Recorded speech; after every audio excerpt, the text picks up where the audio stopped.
Hello there, Pursuing Freedom friends. Thanks for tuning in today. I am your host, Erin Bradley, and I'm really glad you're here today because I have a very special episode for you, which we're going to refer to as the halftime episode because I'm recording this on June 30th, which means that tomorrow is July 1st, officially halftime. We are halfway through 2025, and this is a perfect opportunity to give yourself permission to pause, to slow down, and to reflect on where you are on your journey. And not just where you are on your journey this year, but in general. Like, think back to when you became self employed, assuming you're a self employed person tuning in today. Think back to that fateful moment when you decided to forego the steady paycheck in pursuit of freedom and flexibility, because that is what this podcast is all about, right? Pursuing freedom.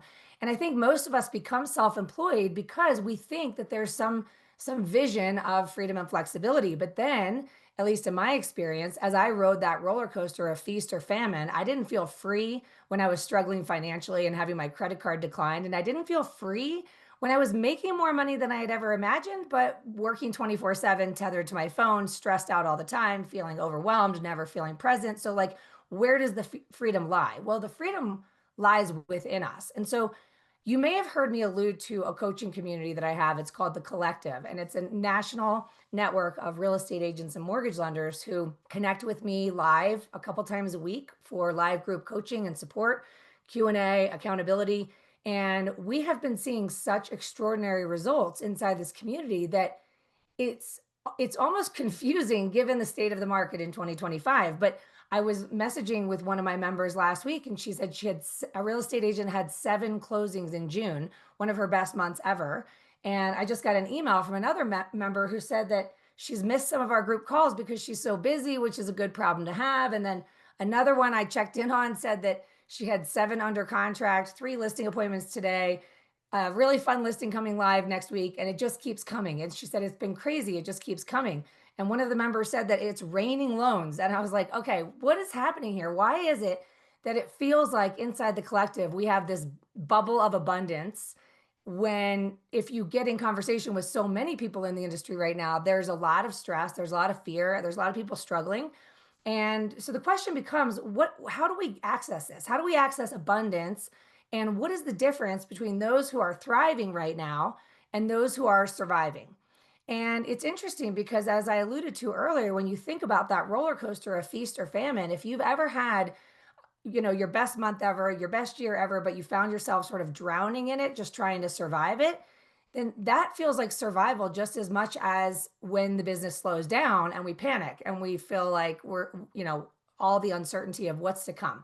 So, what I wanted to dig into today is just a quick episode on 3 common denominators that I see with those who are thriving right now in this market. And the 3 things are: number one is they have a solid morning routine, they check in with their energy.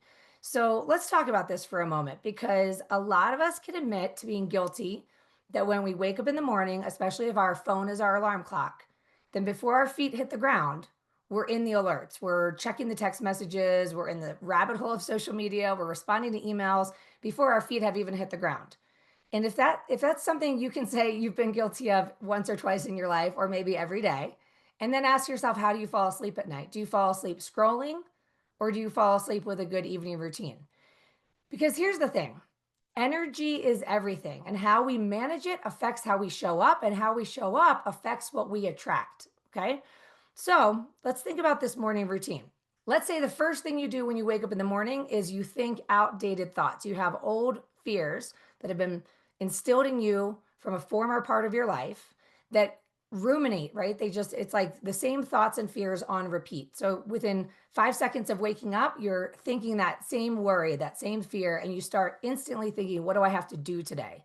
And since we've been programmed basically since preschool to get up and hurry up, there's this sense of urgency of, I better get up and get going and get doing because I'm feeling out of alignment, right? I'm feeling uncertainty, worry, stress, overwhelm. So we try to put a band-aid on how we feel with action, when in reality, what we should be doing is slowing down to evaluate what's going on here, to check in on our energy, and then decide how we want to feel so that we can show up as the best version of ourselves today, so that we can attract the right fit opportunities into our lives. So what does that mean? Well, if our habit is to wake up and be in a state of uncertainty or stress and then instantly react to whatever's happening on our phone, we've essentially allowed our attention and our energy, and in some cases, our emotions, to be hijacked by the external world before our feet have even hit the ground. And the problem is when we're feeling uncertainty, when we're feeling stressed and overwhelmed, the external world is not where the antidote lies. When you think about pursuing freedom, when you think about what you were after, tap into the goal, tap into the vision, right? So, what do we imagine we're going to feel in the having of it? Meaning, what does success look like for you? What does financial stability or security or financial freedom look like for you? And what's it going to feel like? Because that's really what we're after, right? Is that when I get there, I will feel.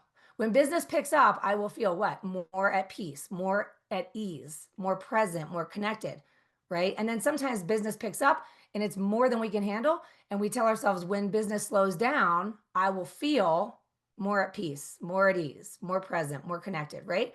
So it's almost as if we think that there's some destination in the future where some circumstances externally outside of us are going to give us permission to finally feel the peace that we're seeking, which is, I think, what we mean by pursuing freedom, is that we're pursuing peace. And so if we're not already in that state and we think that's somewhere out there, we're never going to really access it because it's within us. And so the first thing we do, and we were doing this activity on one of our group calls the other day, is take a moment to check in on those thoughts that are on repeat in your mind, those thoughts that become your fears, that are your beliefs, that are just deeply hardwired and programmed in there. And then ask yourself, when did that start happening? Because chances are that fear was developed to protect you at a time in your life when you were feeling unsafe or uncertain. And it maybe isn't serving you to continue thinking those thoughts now. So, what we do is we literally write down what are those fears, and then we evaluate, are they true? And then from there, we can decide where we want to go from here. So, the morning routine is intended to pump the brakes, check in on where we are on the emotional scale, and then do the activities such as reading something positive or inspiring, listening to a podcast, taking a walk, doing any kind of exercise, meditating, journaling, writing things that you're grateful for, looking at how far you've come, acknowledging all the accomplishments you've already had in your life. There's a way to get yourself out of fear, stress, and uncertainty and into hope, faith, ease, peace, and confidence by just looking at how far you've come. Because when you started out in the business, if you've been in this business for some time now, when you started out, you had no clue what you were capable of. If you've been in the business long enough to have had closings, to have served clients, then we know that you're capable of that. We know your bottleneck isn't the ability to love people, to be trusted, to take good care of people, give great customer service, and all the things that create a great experience for your clients. That's not really the bottleneck, right? The bottleneck is the way that fear is showing up and keeping us stuck. Because when we get up and hurry up and we get up and go, and we're activating from this negative place, everything feels hard. Everything feels hard. It's like an uphill battle every single day. What should I do today? What could I do today? When in fact, if we could pump the brakes, slow down in the morning, do whatever it takes to evaluate where we are on the emotional scale, and then do the things that are going to shift us along to a more positive state, and then move from insecurity to curiosity and say, what would be fun for me today? What would be interesting for me today? Who could I connect with? If I needed nothing, if I was already financially free and all my needs were met, how would I want to feel today? Who could I serve? Who would I want to be of value to? And how will I know how I can be of value to them unless I have a conversation with them? So, what would be fun for me today? If I needed nothing, how would I want to feel? Who could I be of value to? And how will I know? Okay. That's how we begin the day. And from there, already I feel lighter. I can already feel my nervous system is calming down as I move from that place of what should I do? What do I need to do? What do I have to do? To a place of curiosity. What would be interesting? What would be fun? I'm feeling a little bit lighter. Now, from the place of connecting and having conversations, I'm not calling someone or setting an appointment with someone with a specific outcome in mind. I'm simply calling with a state of curiosity and love because I care about these people. to find a way to be of value to them in a way that matters to them, not in a way that matters to me. Everything starts to feel a little bit easier, right? So the first thing is managing your energy, addressing those fears, and then having a process for shifting yourself along the emotional scale, not needing the external world to be different for us to feel at peace today. The second thing every single top producer has in common right now that I know is that they invest in themselves. They invest in their business. They invest in mentors, communities, systems. And I heard my mentor say something that I thought was so spot on. She said, if you're not willing to invest in your business, if you don't trust yourself and your business enough to invest in it, why should anybody else?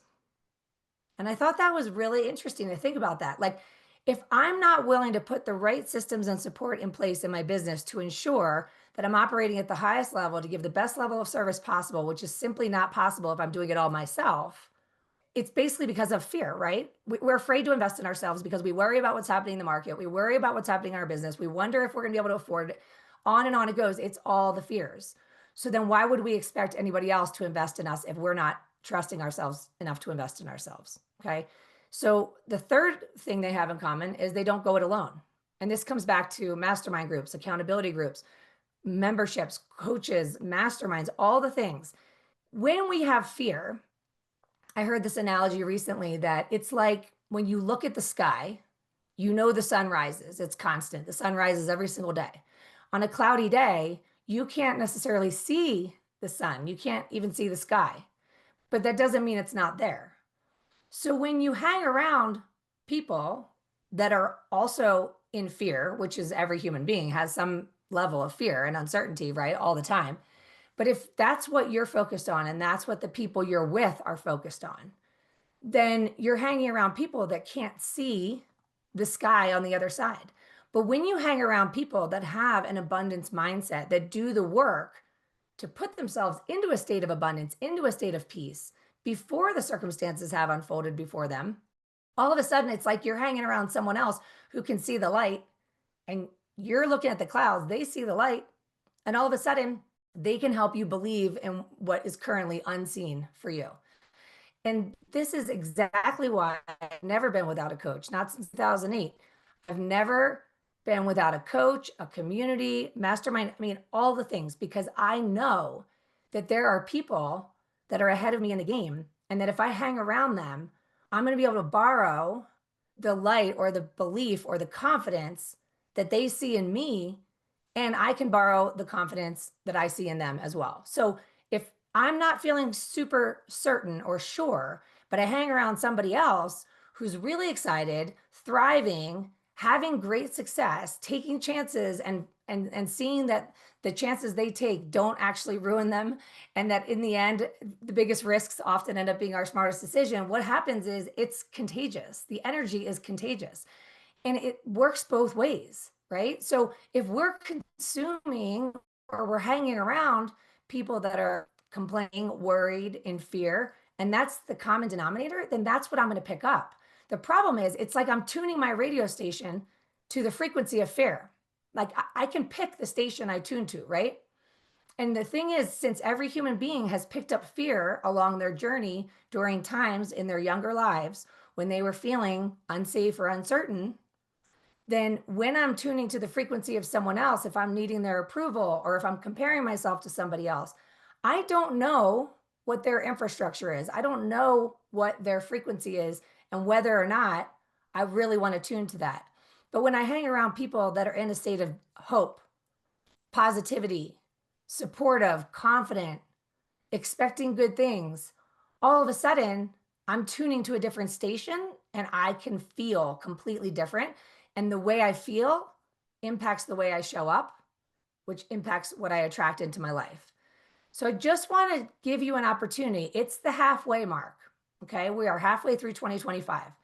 First, stop and evaluate. What were the goals that you set for yourself in December? Did you set any goals? And when you set those goals, did you set them from a place of faith and hope and excitement, or from a place of fear, lack, scarcity? I was doing a business planning meeting with some of my coaching students in December, And one of the teams I was working with shared their goal for 2025. And when I asked them why, the answer was because we didn't have a good year in 2024, because this financial struggle and this, and that was the reason for the goal. And I said, does that feel more like a goal you're running towards or something you're running from? And she said, it sounds like running from, right? It feels like I'm running from my problem. So I'm setting a goal, again, something external to be a band-aid for how I'm feeling, which is like a failure, like I haven't succeeded enough. So now that we're at the halfway mark, I just want you to check in with yourself and say, where are you right now on the emotional scale? And if we looked towards the end of the year, we say it's December 31st, 2025. You're raising a glass, you're celebrating, Happy New Year, and you're thinking to yourself, I did it. I can't believe it. I actually did it. The second half was the most incredible 6 months of my life, of my career. What does that look like? What does it feel like? Does it feel like something you want to run towards? Or are you still stuck looking at what you want to run from? And if you're going to get to where you want to go, put yourself in the room with the people that remind you of your future. This is an invitation. I would love the opportunity to have you in my community and to be able to work with you and support you, because it is tough when you're alone and it feels very lonely and all you see are the clouds. You can't see the light on the other side. It just feels overwhelming and stressful and just exhausting all the time. That is exactly the moment when you realize I've got to stop winging it. I can only see so far by myself. But if I get into the room with people that can see the light on the other side of those clouds, I too will begin to believe it exists. And before long, I'm going to start to see it too. So if this is something you'd like to explore, feel free to reach out to me. You can email me, Erin@pursuingfreedom.com. You can DM me at Pursuing Freedom Official on Instagram. It'll be me that's responding if you want to get on a call and learn about it. You can also just check it out at pursuingfreedom.com/collective. I've got several different options. I can support people one-on-one in our community, all different ways to support you. And regardless of the level you're at, and regardless of whether it's me, find someone that feels like the channel, the frequency that you want to tune to. Spend more time with those people and you will be shocked with how quickly your life improves, your business expands, and you start to see radical exponential growth in the areas of your life that you need it most. It is available. It is available anytime, and we don't need to wait for anything to change out there externally. It starts from within, and it's an inside out game. And it's the easiest, most enjoyable way to create the results that you want in your life and business. And it doesn't have to feel hard. It doesn't have to feel like an upstream battle all day, every day. So if you want to feel a little bit lighter, if you want to feel tapped into the expansion, the possibilities, please connect with me, because I would love to hold your hand through the process and support you, because I'm a witness to it every single day, this radical transformation, this beautiful growth and expansion, the fun that's being had. And it's just really fun to connect, to link arms, and to rise together. So please check it out, pursuingfreedom.com/collective. Reach out to me. Let's get on a phone call, whatever it takes for you to be celebrating on December 31st that you just blew your own mind in the second half of 2025. I want to be cheering for you. I'm here for you. And I love you and appreciate you. And I'm so glad you tuned in today. Make it a great day, and I'll see you next time.